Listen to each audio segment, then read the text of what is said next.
basa yung bilik. Naku, umangat. Pinag-rehab na po siya. Kaso parang wala pong nangyayari. Ayan o. Fracture yung head humerus mo, idol. Ayan o. Kung mapapansin niyo sa kabila pang ano. Paano masabing fracture? Dapat siyang bilog na bilog. Yung guhit na yan, tsaka yan, yung lining na yan, crack yan noon. Sa lakas ng impact ng ano, hindi lang siyang totally nabasag, pero crack siya. Kasi meron tayong tinatawag na cartilage, yung madulas, yan, nag-crack siya dyan, bumabato sa lakas ng impact. Master, di ba nagpa... Manila Wars X-ray were done, revealing a fracture on right shoulder.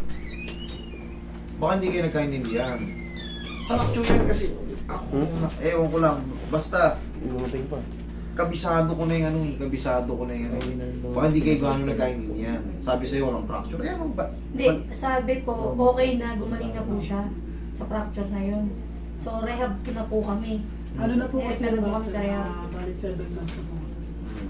Ang ibig sabihin ang pag-ibig sabihin ng rehab na kayo, hindi porket sinabi na nag-rehab na kayo, ay automatic galing na mga ilang rehab. Ganito kasi yan. Mababago na kasi yung buto. Pag nabago na yung posisyon ng buto, meron din kasi nakakapit na... Ito yung kabuwang shoulder. Sabi natin kanan yan. O, yan o, ganyan. Punong-puno ng muscle. Punong-puno ng muscle. Ito, sa anterior view, tignan mo, yan yung paharap. Ito yung nabasag sa kanya. Meron tayong tinatawag na supraspinatus muscle, tapos meron yung tendon. Ang nabasag sa inyo, dyan banda. Ito na yung posterior view. Yan yung pinaka-deltoid. May muscle din dyan. Ayan, may muscle din dyan. Kaso, pag posterior view, pakikita niya muna yung mga yung teres minor, tsaka yung prospinatus back. Tsaka yung pinaka-edge, yung tendon nga. Mahalaga yan. Diyan nakakapit yung muscle. Ngayon, bago pag ito kasi yung nabasag eh. Ito yung nabasag. Oo. Pag ikukumpara mo, tingnan mo rito. Pag ikukumpara mo, saktong-sakto yan. Pares na pares yan. Ngayon, biyak yan. Tugmang-tugma din dyan. Diyan nakakapit yung tendon. Ayan oh. Oh. Ngayon, magkakaroon ng changes sa pakiramdam niya yan. Kasi possible na napunit yan. Napatid yung hindi man na-perfect yung may mga hibla na napunit yan. Oh, ayaw. Yun ang Parang nagkikis-kisan po yung... Diba? Ang dapat na ginawa rito nun, pina-opera mo. Hindi din po siya ina-operahan.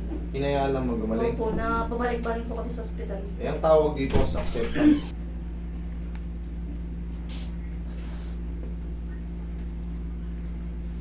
Kamo, kumuha ko sa M-Cars.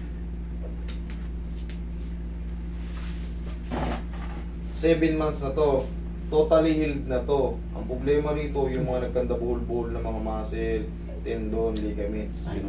Kaya kung mapapansin mo, Wala na. lupay-pay. Oo nga po. Hindi ka tulad dito, pag ginanon mo, kahit hindi ko puwer sa'yo niya, ganunin mo, tigasan mo. Oo. Wala. Okay? Lupay-pay. Kasi, saan ba nakakapit yung muscle? Sa tendon. Saktong-sakto yung pagkaumpog mo dyan, nagka-fracture. Idol, ang gagawin dito, ito kasi, sabihin ko na kagad sa inyo, idol. Medyo ikaw rin magsusumikap dyan. Kailangan mong pag sumikapan niya, i-stretch mo. Gaganyan-ganyan mo, kapit mo sa Kaysa maggastos kayo ng rehab. Yun yung sinasabi ng rehab, kailangan stretch. Kasi matagal ang recovery nito, fracture eh. Na gustuin ko kung dislocate na ng konti yan. Isang putok lang yan, tapos na yan. Nabasag eh. Relax na. Okay na. Turuan ko lang kayo ng stretching tsaka ito. Ilang pala lang.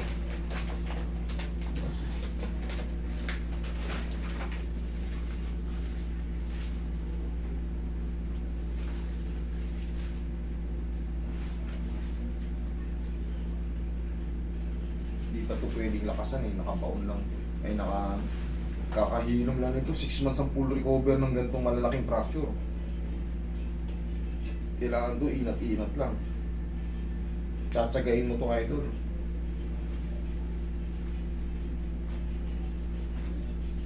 Nasa sayo rin to kung paano mag-ano. Kailangan masipag na mag-i-stretch. Sounds.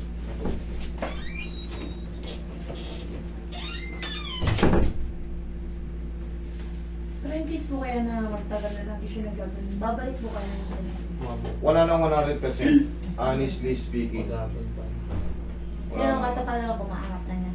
Possible na mga 80%. Pag nabasagan ka at hindi na ibalik, kasi siyempre hindi na ibalik, hindi rin makakabalik yung tamang posisyon ng mga tendon, muscle. So, meron talagang mababawas. Yun na yung pinaka...